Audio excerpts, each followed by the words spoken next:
And welcome back. It's time to discuss another episode of Color 10's podcast, Crime Traveler. And today we have one of Color 10's news reporters, anchor Mike Landis.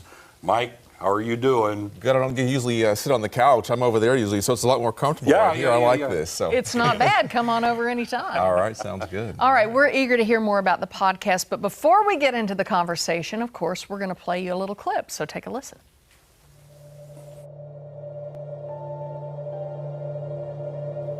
A warm spring Sunday, May 15th, 1988.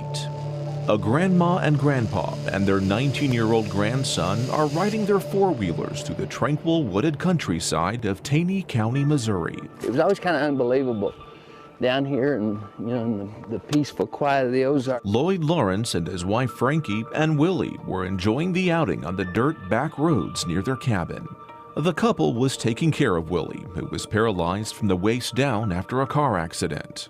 As they forded a small creek, the peaceful scene is shattered by blasts from a shotgun coming from within the trees. He walked over there and blew their heads away with his shotgun. Lloyd, Frankie, and Willie are dead. It was as gruesome as I'd ever seen.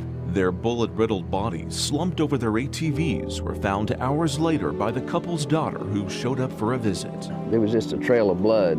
Loved ones and law enforcement alike were faced with the question, who would brutally murder these grandparents and their disabled grandson in cold blood?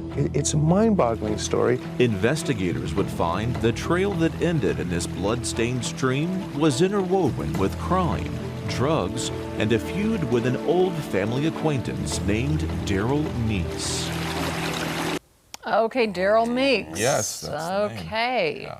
So this happened before I got here to Springfield. You were here, you remember. I do. It was one of those incredibly shocking types of, it's like, why? Yeah. Well, I was a kid when that happened, being from the Ozarks, and it's interesting going back and doing some of these stories, because I recall hearing about them, but now all these years later, getting into the depths of what happened, and it's kind of interesting to find out. So this was definitely one of those.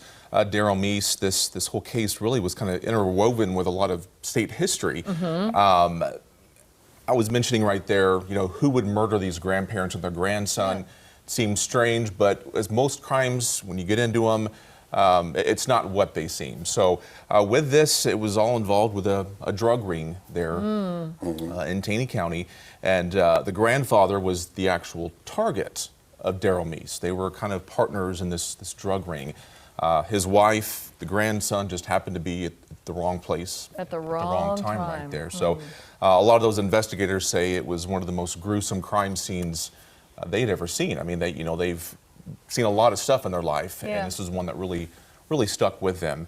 The twist in this, though, is Daryl was sentenced to murder. He was on death row, and kind of a twist. Some people say it's a coincidence. Some people say it's a travesty. But in 1999, about 10 years later, the Pope was coming to Missouri, and somebody in the state kind of failed to notice his execution date was the same date the Pope was going to be here. Right. The popes have not been for the death penalty. And so through a lot of wrangling and prayers from people who were against the death penalty, he got off. He's still in prison. Angered a lot of people. Became a big thing with the Senate race with Governor Carnahan at Ashcroft in 2000. So it really kind of drug on for about 15 years. So that's why the trial and all of that rings a bell, or the aftermath rings a bell with me, because I knew the name, but I thought, my goodness, that happened several years before I got That was the Pope coming to St. Louis, wasn't it? It was the big, I mean, he doesn't come to St. Louis very often. He doesn't come to America very often. Exactly, and so that date that it happened, and a lot of people, saw it as a very strange thing or whatnot. Interestingly enough, Daryl, you'd think if you got off of death row, you'd be happy. He wasn't, actually. He was hoping for a full pardon and did not get that, so that was a strange twist in that. Most people would be happy to get that, but that's how that went. So. Drops tomorrow. Tomorrow on Tuesday on our website, ozarksfirst.com, and I believe our app as well. So 14 minutes long, we worked on this one, and I learned a lot, and I hope the folks that listen to it enjoy it and get some tidbits out of that as well. These are interesting to revisit for sure. All right, Mike Landis, thank you so much. Good work. Great to see you guys. Thank you so much. We'll be right back.